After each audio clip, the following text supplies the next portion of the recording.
rise सारा बाजे बाजा रामचंद्र जे हेबे राजा मंथरा देला कु मंत्रणा कैकेयी माता बाट बणा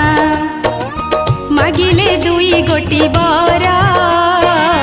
राजा हेबे भरत मोर द्वितीय बरटी निष्ठुर बण को जीवे रामचंद्र